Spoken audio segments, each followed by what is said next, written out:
Em nome do Pai, do Filho e do Espírito Santo. Amém. Que Nossa Senhora e Nosso Senhor Jesus Cristo possam suprir as deficiências de minha exposição.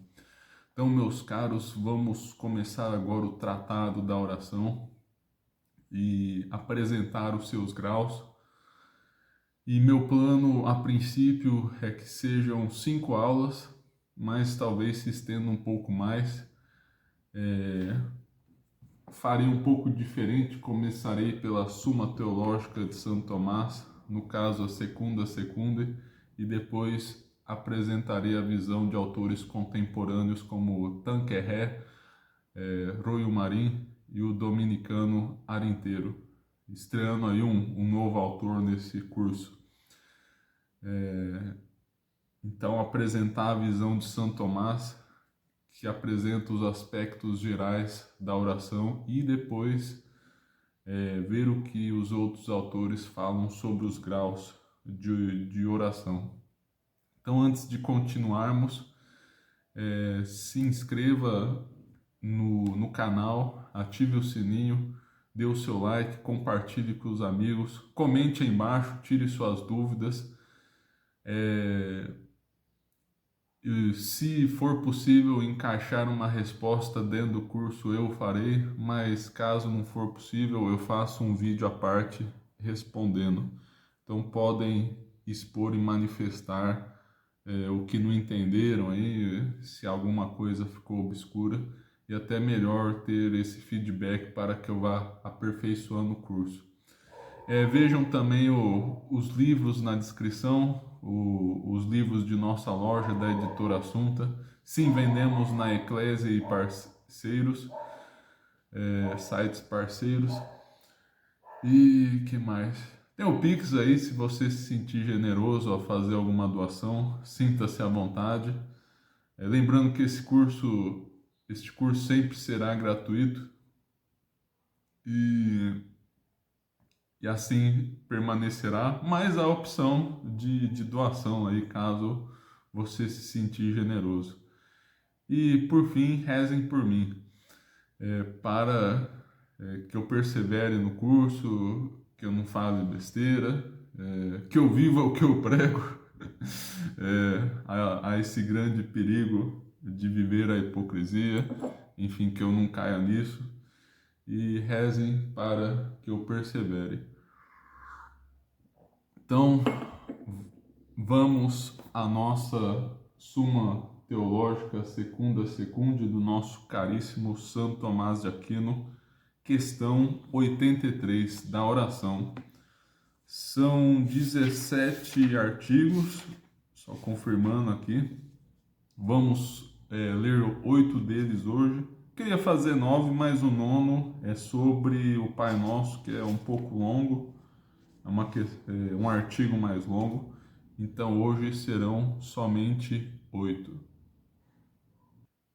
O primeiro artigo da Suma, da questão da oração na Suma Teológica, o nosso caríssimo Santo Tomás, é o seguinte: se a oração é um ato da virtude apetitiva, ou em outras palavras, como vai ficar claro, se é antes da vontade ou do intelecto.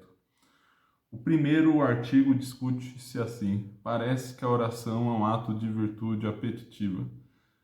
E cita por autoridade um salmo aqui, Salmo 9:39, o Senhor ouviu o desejo dos pobres. Se é desejo, então é da vontade. É um ato da virtude apetitiva. Vontade, no caso, é apetite imaterial, da razão aí, né, que apetece o bem. Segundo, autoridade de Dionísio dos Divinos Nomes, antes de tudo é útil começar pela oração como a que dá e une a Deus. E São Tomás diz que o que une pertence à potência apetitiva, que produz o amor. Logo, a oração é apetitiva. Terceiro, o filósofo diz que duas são as operações da parte intelectiva.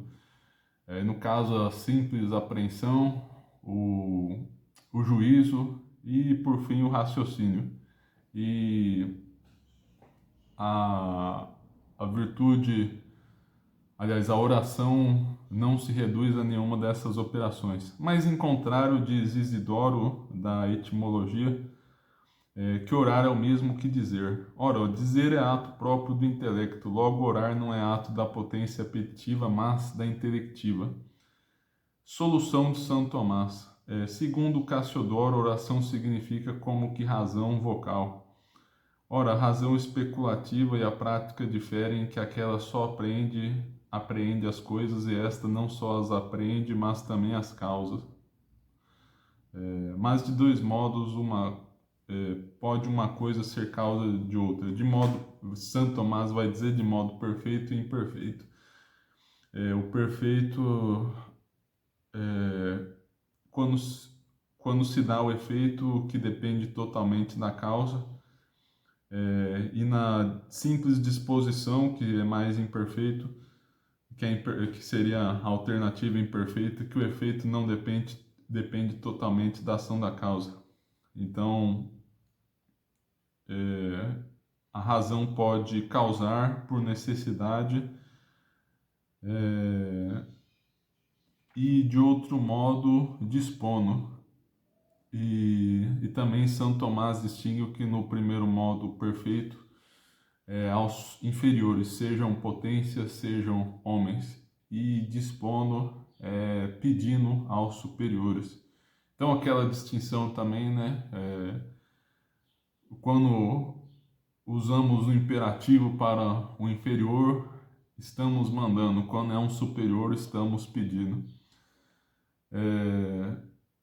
E os dois modos implicam uma certa ordenação, por dispormos que uma coisa seja feita por meio de outra, que portanto pertence à razão a que é próprio ordenar. Por isso diz o filósofo na Ética, Aristóteles no caso, que a razão nos exorta ao melhor. Ora, é nesse sentido que agora tratamos da oração, enquanto implica uma certa deprecação ou petição, conforme as palavras de Agostinho, dizendo que a oração é um certo pedido. E as de Damasceno, São João Damasceno, claro, né, se não for um outro autor, né, já aconteceu aqui no curso, eu confundir o Isidoro, Santo Isidoro de Sevilha com outro, que nem sempre dá para saber. Ensinando que a oração consiste em pedirmos a Deus o que convém, por onde é claro que a oração, no caso vertente, é um ato de razão. E resposta à primeira objeção. O desejo pode ser a causa do pedido, a vontade pode imperar sobre a razão prática aí, né? E por isso não contradiriam uma coisa e outra, não entrariam em contradição. Ao menos foi isso que entendi da resposta, que é a objeção. Como já dissemos, a vontade move a razão para seus fins, por onde nada impede que, movido pela vontade, o ato da razão tende para o fim da caridade, que é a união a Deus. Então, lembrando, a primeira objeção fala, a autoridade fala que a oração consiste num desejo, e na segunda que a oração une e que pertence ao amor. Creio que basicamente a resposta das duas são a mesma. E São Tomás explica mais claramente na segunda que a vontade pode mover a razão. Quanto a terceiro, os três atos referidos pertencem à razão especulativa, mas ulteriormente a razão prática pertence causar pelo império ou pela petição, como se disse. Então, se encaixaria mais na razão prática. Lembrando o seguinte, né? Eu não expliquei no início, se bem que já é a dinâmica do curso há algum tempo. Eu faço um resumo, principalmente nas objeções, só pegando a palavra-chave ali e também as respostas às objeções. E na solução eu leio trechos mais longos, mas também às vezes fazendo paráfrases de Santo Tomás. Outra coisa interessante Talvez eu coloque aqui em cima, analisar os tópicos. Fiz um vídeo sobre isso, que a partir dos tópicos de Aristóteles, sabemos de onde vêm as objeções. Se eu lembrar, é que às vezes também é difícil identificar qual é o tópico da objeção, né? Que são os raciocínios prováveis. Só é digno responder as coisas que pareçam com a verdade, né? Não coisas evidentemente falsas. E no caso aqui, né, geralmente há um argumento da autoridade da Sagrada Escritura que parece dar uma certa interpretação, mas que na verdade Santo Tomás geralmente prova ser outra. Às vezes, como ele mesmo diz, a objeção colhe. Então, às vezes eu vou comentar esses tópicos e já fiz um vídeo aqui no canal sobre esse tema, né? Que os autores escolásticos fizeram uma lista, principalmente o cardeal, eu citando, né? Não que foram os principais estudiosos ao longo da história. O cardeal Seferino e o padre Edouard Hugon. Artigo 2º, se é conveniente orar. Primeiro, parece que não faz sentido porque Deus sabe todas as coisas. Inclusive até cita Mateus 6:32. Então, argumento de autoridade da Bíblia. Aí. Segundo, que Deus não se dobrará diante da oração. Deus é imutável, então até cita um versículo da Bíblia muito surpreendente, mas o triunfador em Israel não perdoará e nem se dobrará pelo arrependimento. 1 Reis 15:29. Até não cheguei a conferir o contexto dessa citação, mas enfim, há um versículo falando sobre a imutabilidade de Deus. Esse é o que importa aqui. Terceiro, é mais liberal dar a quem não pede do que a quem pede. Então Deus seria mais misericordioso, onipotente, se desse sem pedir. Então, por isso não seria conveniente orar. Mas encontrar o Evangelho, Lucas 18:1, importa orar sempre e não cessar de o fazer. Então, o próprio Evangelho nos manda isso. Então, 3 erros se cometeram a respeito da oração. Santo Tomás vai explicar isso primeiro. Então, Santo Tomás vai comentar aqui 3 erros quanto à oração. Uns ensinando que as coisas humanas não são regidas pela divina providência, até citando um versículo de Malaquias 3:14, vão é o que serve a Deus. Deu uma lida no contexto, parece que as pessoas estão dizendo que é inútil servir a Deus, e parece que Santo Tomás está interpretando no sentido de que julgavam que Deus não se interessa pelas coisas humanas, que isto não está sob a providência de Deus. Segundo, a opinião que ensina que tudo acontece por necessidade, aí cita necessidade imposta pelas estrelas, astrologia, esse tipo de coisa aí. Terceira opinião dos que admitem ser as coisas humanas regidas pela providência divina e que não se produzem necessariamente. Que Deus pode então mudar, que Deus é mutável. Mas Santo Tomás refutou tudo isso no livro primeiro, a dizer, na primeira parte da Suma Teológica, no tratado do Deus Uno. Não, tem até questões de outras partes da primeira parte, mas a maioria está lá no tratado Deus Uno. Fala da providência de Deus, predestinação, esse tipo de coisa, né? Então Deus é imutável, não muda, e Contudo, nós mudamos, nós que somos criaturas, né?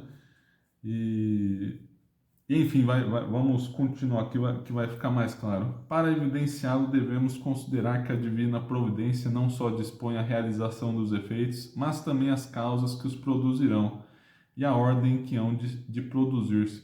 Ora, entre as outras causas, também os atos humanos o são de certo modo, de certos efeitos. Ficou um pouco confuso aqui a tradução. Donde hão de os homens praticar certos atos, não para com eles mudar a disposição divina, mas para produzirem determinados efeitos de acordo com a ordem estabelecida por Deus. E o mesmo se dá com as causas naturais, passando também coisa semelhante com a oração, pois não oramos para mudarmos a disposição divina, mas para impetrarmos o que Deus dispôs, que se deveria cumprir pela oração, a saber que os homens pedindo mereçam receber o que Deus onipotente determina nos séculos eternos, haver de nos dar, como diz Gregório.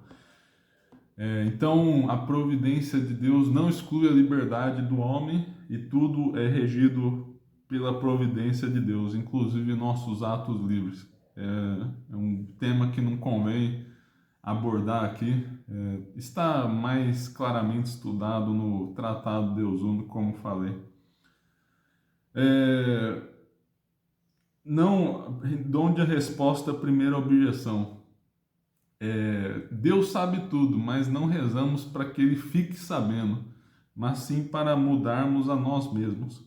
Essa é basicamente a solução.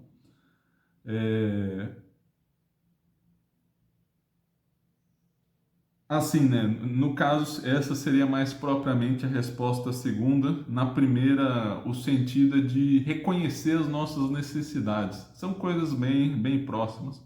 Então, a resposta à primeira objeção é para conhecermos nossas necessidades e na segunda, para produzir o efeito que Deus queria nos legar pela oração. Resposta terceira. Aliás, eu acho que... vamos de novo para não ficar confuso. Deixa eu ler aqui para não causar nenhuma confusão.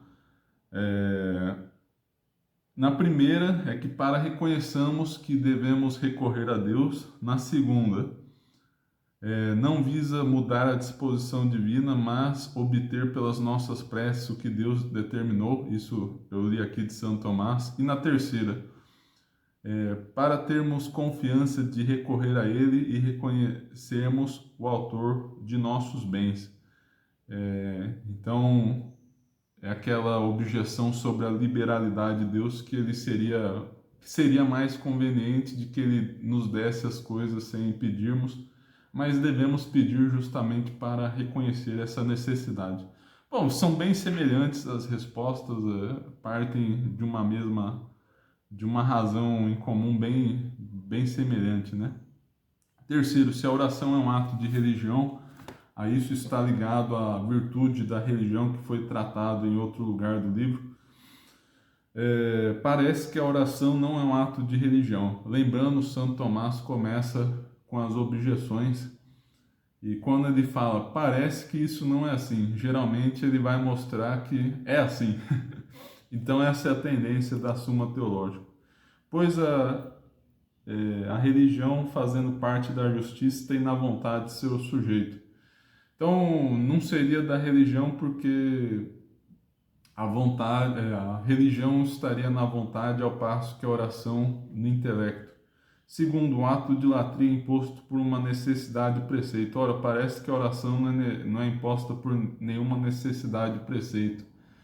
Então, não se reduziria, não seria se a oração não seria um ato de religião. Terceiro, parece próprio da religião levar-nos a prestar e fazer cerimônias à natureza divina, ou seja, atos externos, mais externos de reconhecimento de Deus. Mas em contrário, diz a Sagrada Escritura no Salmo 142, 140, versículo 2. Suba direto, tá direito aqui, mas acho que é direto. A minha oração como incenso na tua presença. E o que diz a glosa? Com essa figura, a lei antiga queria significar que o incenso era oferecido como um odor suave ao Senhor. Ora, isso é próprio da religião. Logo, a oração é um ato de religião. Solução é, como dissemos, São Tomás tratou antes aqui na questão 81, a religião é próprio prestar honra e reverência a Deus. Portanto, a ela é próprio tudo aquilo por meio do que reverenciamos a Deus. Ora, pela oração reverenciamos a Deus porque nos submetemos a Ele e confessamos, orando, que dele precisamos como do autor dos nossos bens, por onde é manifesto que a oração é sim um ato de religião. A primeira objeção respondida, a questão da religião ser da vontade. A vontade impera as outras potências e por isso não haveria contradição. E mesmo a oração sendo do intelecto, é movida pela vontade. Resposta segunda: é de preceito não só pedirmos o que desejamos, mas também desejar retamente. Ora, desejar inclui-se no preceito da caridade. Então, nesse sentido aí, um tanto quanto inesperado, talvez, a oração se encaixa no preceito. Inclusive o de Mateus 7, versículo 7, pedi e recebereis. Resposta terceira: orando, o homem confia o seu espírito a Deus, a quem o sujeita em sinal de reverência. E nesse sentido, por reconhecer a Deus como quem dá todos os bens, já faz um ato de religião, reconhecendo sua onipotência. Quarto, se devemos orar só a Deus. Primeiro, a oração é como se disse um ato de religião, e na virtude da religião, só Deus cultuamos. Ora, só a Deus devemos cultuar com ato de religião. Logo, só a Deus devemos rezar. Segundo, fazemos uma oração vã a quem não a pode conhecer. Isso no caso, né, para quem não entendeu ainda, se devemos rezar aos santos. São Tomás vai responder isso. E a primeira objeção é que devemos prestar culto só a Deus, e a segunda, de que os santos no céu não nos escutarão. Terceiro, se fizermos oração a certos santos, só poderá ser por estarem unidos a Deus. E fala, pessoas unidas a Deus neste mundo ou no purgatório, a elas não devemos rezar. Então também não devemos rezar aos santos nos céus. Mas em contrário, Jó 5:1, chama, se alguém que te responde, volta-te para algum dos santos. Então, muito interessante, cita essa passagem de Jó como autoridade. Solução: de dois modos fazemos a oração alguém, para que esse mesmo alguém a defira, ou para que obtenha de outrem o que queremos.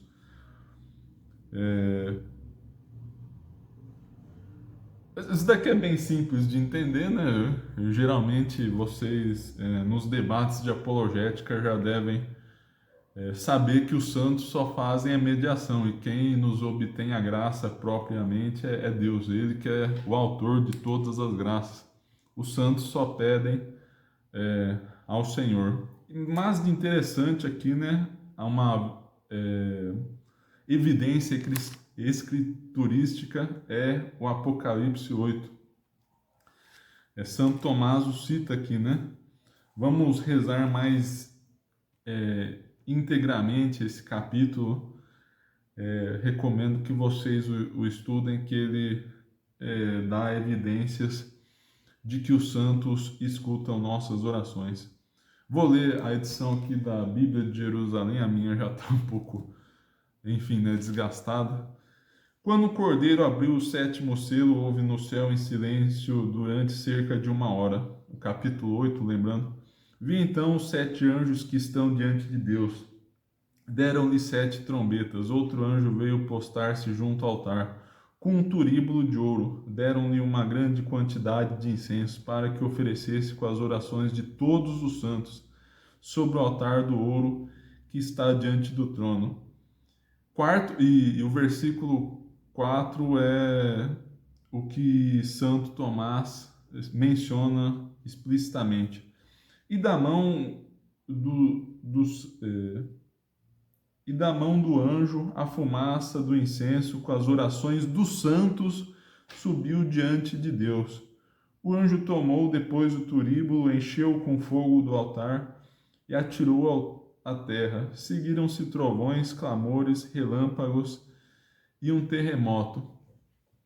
Então, as orações dos santos são apresentadas diante de Deus. Os 7 anjos, munidos com as 7 trombetas, se prepararam então para tocar. E o primeiro tocou. Caiu então sobre a terra granizo e fogo misturados com sangue. 1/3 da terra se queimou, 1/3 das árvores se queimou e toda a vegetação se queimou. E o segundo anjo tocou. Algo como uma grande montanha incandescente foi lançada no mar. 1/3 do mar se transformou em sangue. Pereceu 1/3 das criaturas que viviam no mar, e 1/3 dos navios foi destruído. E o terceiro anjo tocou. Caiu do céu uma grande estrela, ardendo como uma tocha, e caiu sobre a terça parte dos rios e sobre as fontes. O nome da estrela é Absinto. A terça parte da água se converteu em absinto, e muitos homens morreram por causa da água, que se tornou amarga.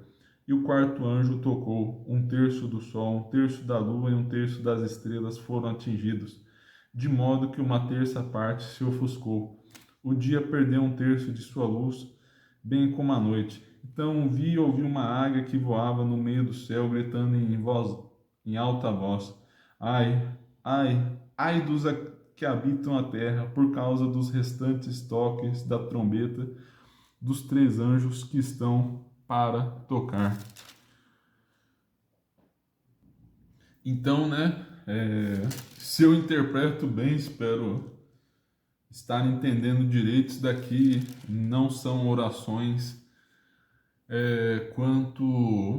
orações de louvor e de adoração que os santos rezarão na glória após o juízo final. Ou seja, porque ainda não chegou o fim do mundo, né? Deus ainda está abrindo os selos. E eu até separei um outro versículo aqui interessante do capítulo 6. Quando abriu, a partir do versículo 9: Quando abriu o quinto selo, vi sobre o altar as vidas dos que tinham sido imolados por causa da palavra de Deus e do testemunho que dela tinham prestado. E eles clamaram em alta voz: Até quando, ó Senhor, santo e verdadeiro, tardarás a fazer justiça, vingando nosso sangue contra os habitantes da terra? A cada um deles foi dada então uma veste branca, e foi-lhe dito também que repousassem por mais um pouco de tempo, até que se completasse o número de seus companheiros e irmãos que iriam ser mortos com eles. Então, outro versículo usado aqui, né, o Apocalipse, muito interessante nesse sentido, né? Mas esse trecho aqui fala dos santos pedindo a justiça aí, né? Vingar o sangue contra os habitantes da terra. Alguns interpretam como se os santos já tivessem aqui consciência do que se passa na terra. Então seria outra evidência escriturística interessante quanto a esse tema. Então, resposta à primeira objeção. Nas nossas orações, só aqueles prestamos o culto da religião de quem queremos obter o que pedimos, pois desse modo o proclamamos o autor dos nossos bens, mas não ao que pedimos como a intercessores nossos juntos de Deus. Então está falando que só a Deus se pede como autor de todo bem, isso não contraria a virtude da religião. Pedimos aos santos como intercessores. A segunda os mortos naturalmente não conhecem, mas conhecem em virtude da visão do Verbo, a visão beatífica. Se lhe manifesta no Verbo que devem conhecer do que se passa conosco, mesmo quanto aos movimentos internos do coração, e, sobretudo, convém a excelência deles, conhecerem os pedidos que lhe fazemos mentalmente. Então, seria assim conveniente a situação deles de salvos. E resposta terceira, os que estão neste mundo no purgatório ainda não têm visão beatífica. Então, tem uma dúvida na Igreja Católica se as pessoas do purgatório, os salvos do purgatório, podem interceder por nós. Santo Tomás dá opinião aqui, né? Presume que não, né? Talvez poderiam argumentar que explicitamente não comentou isso, mas pelo que está sendo dito aqui, está presumindo que não são capazes de interceder. Alguns outros autores ao longo da história levantaram essa hipótese, mas a igreja não tem o hábito de pedir intercessão às almas do purgatório, mas sim rezar para que elas saiam de lá. Quinto, se na oração devemos pedir alguma coisa de determinada a Deus. Se devemos pedir no geral só que Deus faça a vontade dele ou se devemos pedir algo de específico. Ora, como diz Damasceno, orar é pedir a Deus o que é conveniente. Então é inconveniente pedirmos o que não convém. E diz o apóstolo, não sabemos o que havemos de pedir como convém. Então não devemos pedir nada de determinado em nossas orações.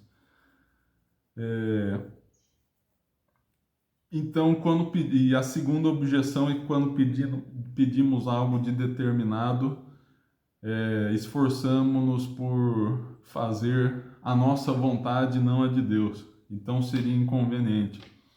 Terceiro, não devemos pedir o mal a Deus, pois ele nos convida ao bem. Ora, pedimos em vão a outrem o que este nos convida a aceitar. Logo, não devemos pedir nada de determinado a Deus na oração. Então, como só devemos pedir as coisas que Deus quer,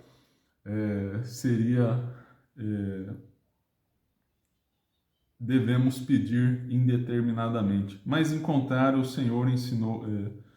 O Senhor em Mateus 6, 9, Lucas 11, 2 ensinou os discípulos a pedirem determinadamente as coisas nas petições da oração dominical, também conhecida como Pai Nosso.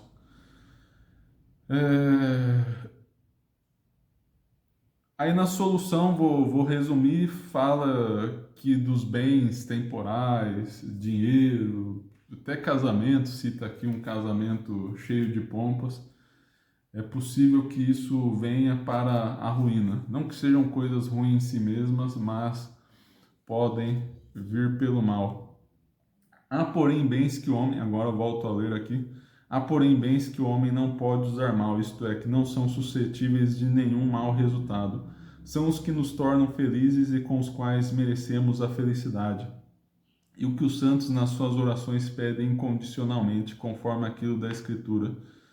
Excita o teu poder e venha fazer-nos salvos, e ainda guia-me pela vereda dos teus mandamentos. Então, as coisas necessárias para a salvação devemos pedir determinadamente. Então, resposta à primeira objeção. No versículo lá de São Paulo, fala que não sabemos como pedir as coisas, vem o Espírito em nossa ajuda para que peçamos retamente. A resposta à segunda objeção pedimos coisas necessárias à salvação como determinadas. Deus mesmo já ensinou coisas determinadas que devemos pedir. Terceiro, Deus nos convida ao bem de modo que o busquemos, não com passos do corpo, mas com desejos e orações devotas. É... Bom, na verdade, quando vocês ouviram a objeção, vocês já devem ter intuído logo que uma coisa não necessariamente tem a ver com a outra, né?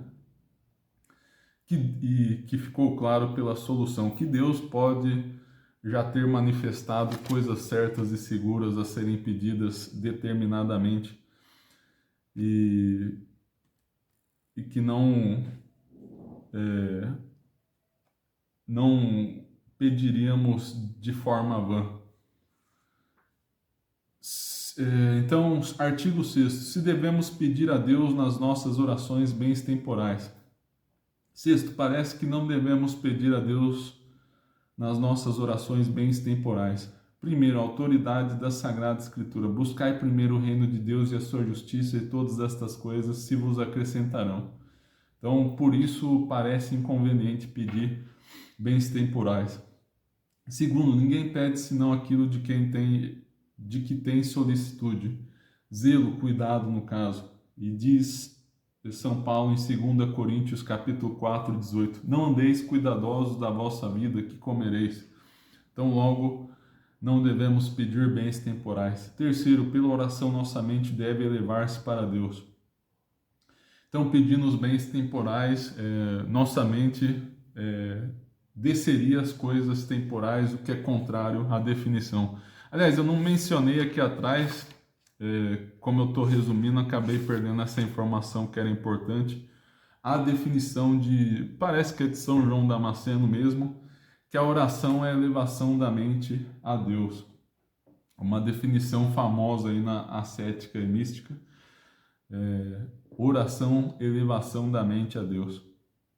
Quarto, não devemos pedir a Deus senão o bem útil. Ora, às vezes os bens temporais que possuímos são nocivos, não só espiritualmente, mas até temporalmente. Mas, em contrário, dá-me somente o que for necessário para viver. Em Provérbios 30, versículo 8. Então, um exemplo de pedido de coisa temporal. Solução, como diz Santo Agostinho, é lícito pedir nas orações o que é lícito desejar. Então vai explicar aqui, é muito simples a ideia, que os bens temporais podem ser instrumentos do crescimento espiritual. Diz Santo Agostinho, não são desejáveis em si mesmo, mas enquanto conservam a saúde do corpo e servem para mantermos o estado conveniente à nossa pessoa, de modo a não ser penosa para os outros a nossa convivência. Por onde, quando os temos, devemos orar para não os perdermos, e quando não os temos, para que os consigamos. Então, pedir bens temporais úteis à salvação, pois temos uma existência corpórea, é da nossa natureza a vida aqui na carne, né? Carne no bom sentido, não a inclinação ao pecado. De onde a resposta à primeira objeção, não devemos buscar bens temporais como bens primários. Então, o versículo buscar o reino de Deus é questão de ordem, não que exclui bens temporais. Segunda, não é qualquer solicitude com os bens temporais que é proibida, mas a desordenada. Então, é possível desejar retamente os bens temporais. Quanto à questão de descer, depende. Se buscamos os bens temporais como fins neles mesmos, então não há elevação a Deus. Contudo, quando eles são instrumentos e ordenados para a glória do Senhor, pedir os bens temporais realizam essa elevação.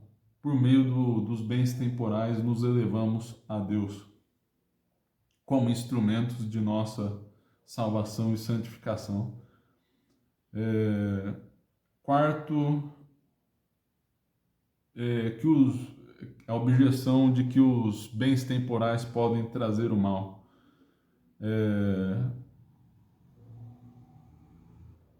E São Tomás vai responder que os bens temporais são meios das coisas eternas, da salvação, enfim. E que sob esse aspecto é que devemos pedir os bens temporais.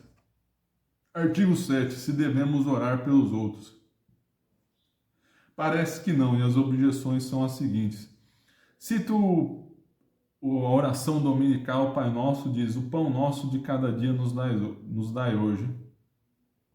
Então, parece, segundo a objeção, alguém deve ter interpretado assim, não devemos rezar pelos outros, mas só por nós mesmos. Um sentido até muito peculiar de nós, parece estar excluindo os outros aí. Já vemos que já dá para pressentir qual será a solução.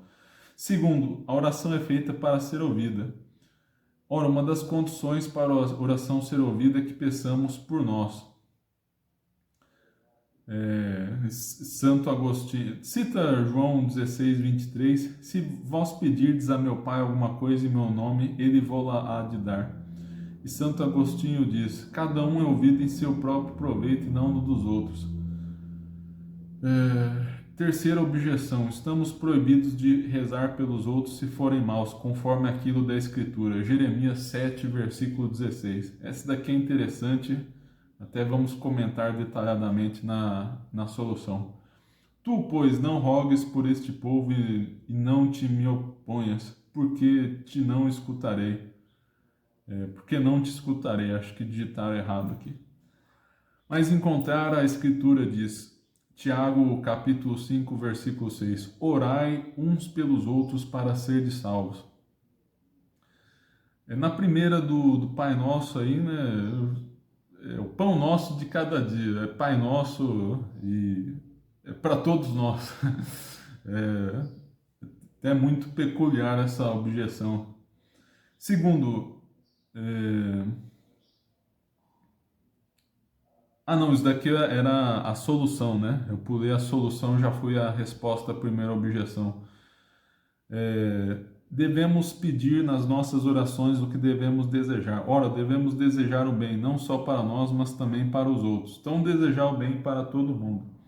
O que pertence ao amor por natureza, o que devemos ter para com os próximos, como do sobredito resulta.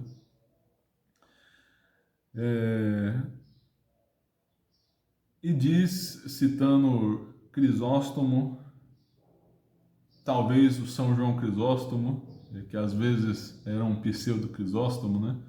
Que diz que pelo preceito da caridade devemos rezar pelos outros.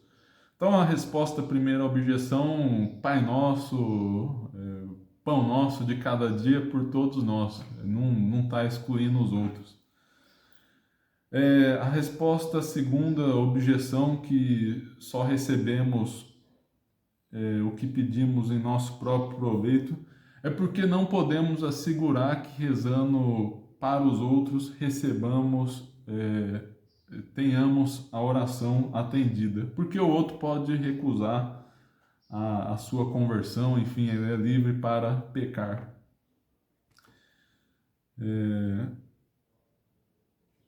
Então, por isso, nesse sentido que Santo Agostinho fala. E resposta terceira, essa é a mais complexa. Devemos rezar mesmo pelos pecadores para que se convertam e pelos justos para que perseverem e progridam. Porém, os que oram não são ouvidos em benefícios de todos os pecadores, mas só de alguns. São-no quando se trata dos predestinados, mas não pelos prescritos à morte eterna.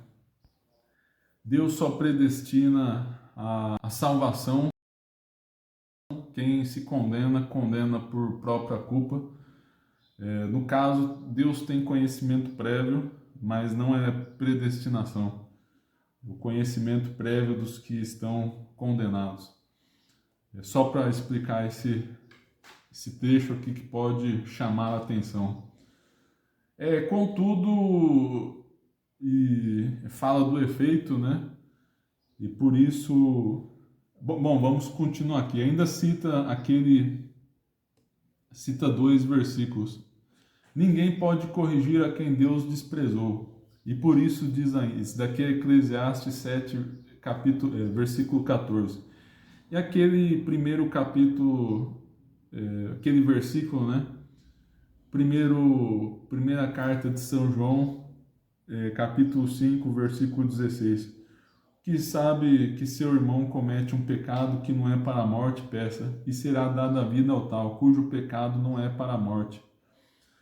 Ou seja, Santo Tomás interpreta aqui, né, dá a entender que essa morte é da condenação.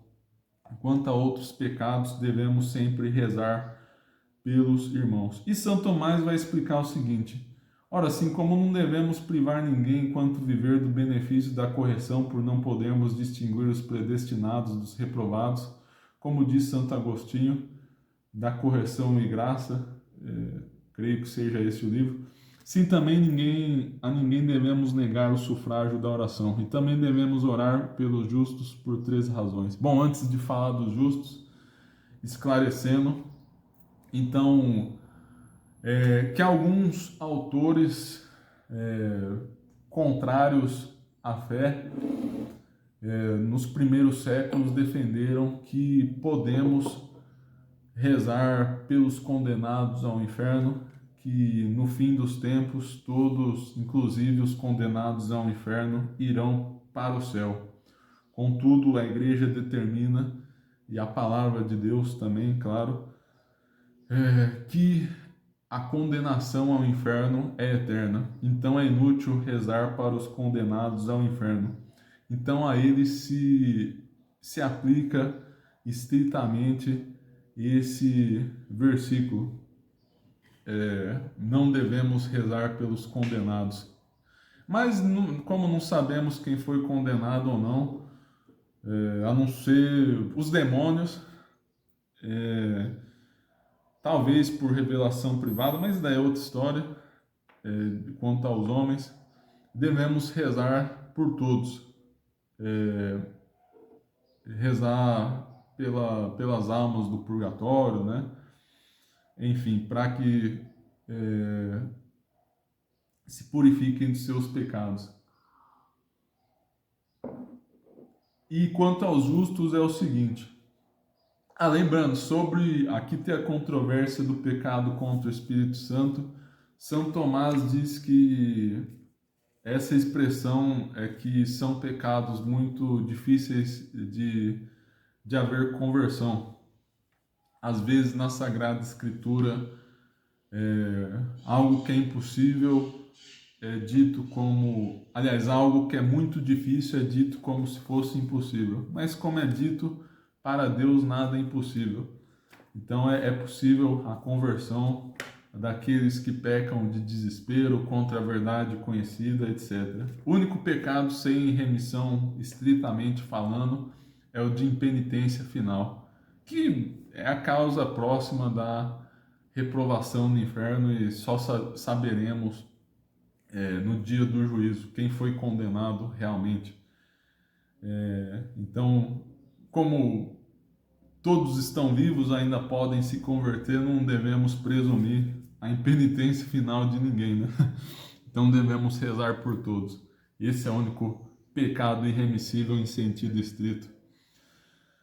Primeiro, agora quanto aos justos, porque a prece de muitos são mais facilmente ouvidas por Deus. Segundo, para que muitos deem graças a Deus pelos benefícios que faz aos justos. Então, para que a glória de Deus se difunda, mais pessoas conheçam as graças do Senhor. E terceiro, para que os grandes não se ensoberbeçam, considerando que precisam dos sufrágios e orações dos pequenos. Artigo 8º, se devemos orar pelos inimigos. Então parece que não devemos rezar pelos inimigos. A primeira objeção diz o seguinte: tudo, diz Romanos 15:4, tudo quanto está escrito é para o nosso ensino está escrito. E vai mencionar que tem várias orações de imprecações contra os inimigos, pedindo para que sejam destruídos e coisas do gênero. Segundo, a vingança que tiramos dos inimigos redunda-lhes em mal. Ora, os santos pedem vingança deles, como se lê na Escritura. Até quando dilatas tu vingar o nosso sangue dos que habitam sobre a terra? É até aquele versículo que eu li, salvo engano, agora há pouco, em razão dos santos saberem o que se passa na terra ou não. E é dito também no Salmo 57, versículo 11, alegrar-se-á o justo quando vir a vingança. Então, se o justo se alegra com a vingança, não devemos rezar pelos inimigos. Terceiro, os nossos atos e as nossas orações não devem ser contrários. Ora, às vezes é lícito atacarmos nossos inimigos. Do contrário, todas as guerras seriam ilícitas, o que vai contra o que foi dito. São Tomás disse isso em outra questão. Eu não li essa questão aqui, mas imagino que seja guerra justa no sentido de reação, né? Sua nação é vítima de algum mal e precisa reagir. Então, São Tomás disse que há guerra lícitas em alguns casos. Não sei exatamente quais são no momento, mas essa é uma das principais hipóteses, só para que vocês tenham uma noção aí. Mas em contrário, a Escritura diz, Mateus 5, versículo 4, orai pelos que vos perseguem e caluniam. Orar pelos outros é obra de caridade, como dissemos. E é importante que não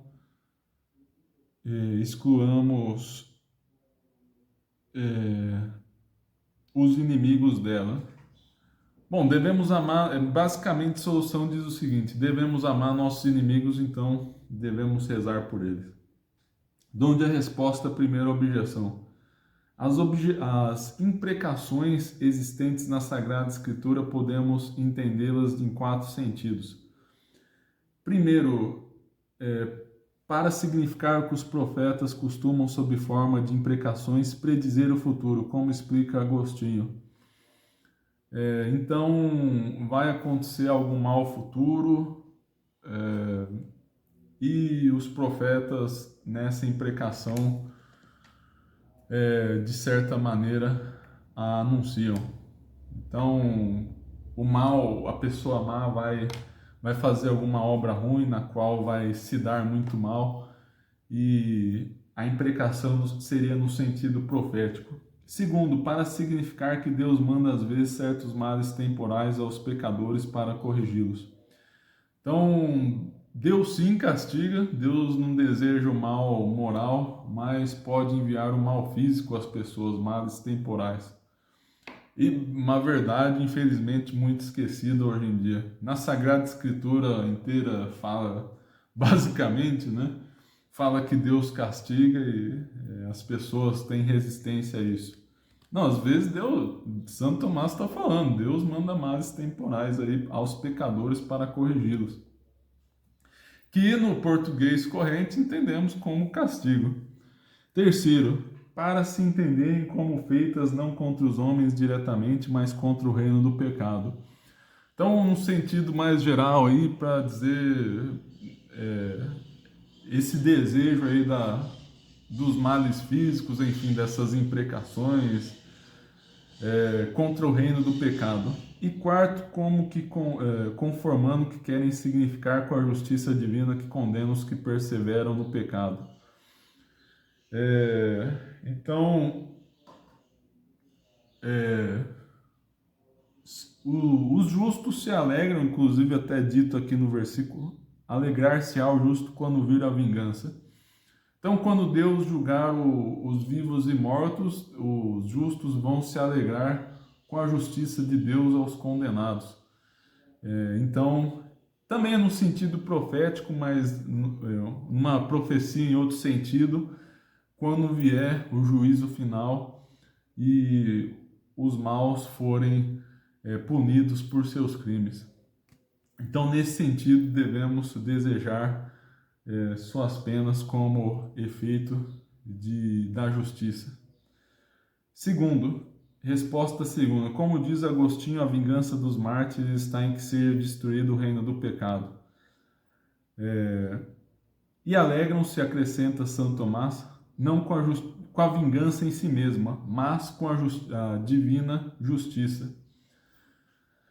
Resposta terceira: é lícito atacarmos os inimigos para impedirmos os pecados, o que redunda em benefício deles e dos outros. Então, aqui uma coisa muito polêmica, e claro, temos que ter cuidado com isso, também para não gerar escândalo falando em público aí, né? Mas também muitas vezes podemos confundir no nosso coração. Às vezes é lícito sim desejar o mal, mal físico, claro, não a condenação, mas desejar o mal físico para que a pessoa má se converta, né? Então, às vezes podemos desejar o mal sim, né? Mas muito cuidado aí com o escândalo e enfim, né? Muitas vezes isso é de mau gosto porque, na verdade, procede de nossa ira e não da vontade de fazer a justiça de Deus. Então, acho que é isso, meus caros. Rezem por mim. Até a próxima. Compartilhe o conteúdo. Obrigado pela paciência. Peço perdão por qualquer erro a vocês e a nosso Senhor Jesus Cristo. Até a próxima. Na próxima aula, a partir do artigo 9 da Suma Teológica, na questão 83. Em nome do Pai, do Filho e do Espírito Santo. Amém.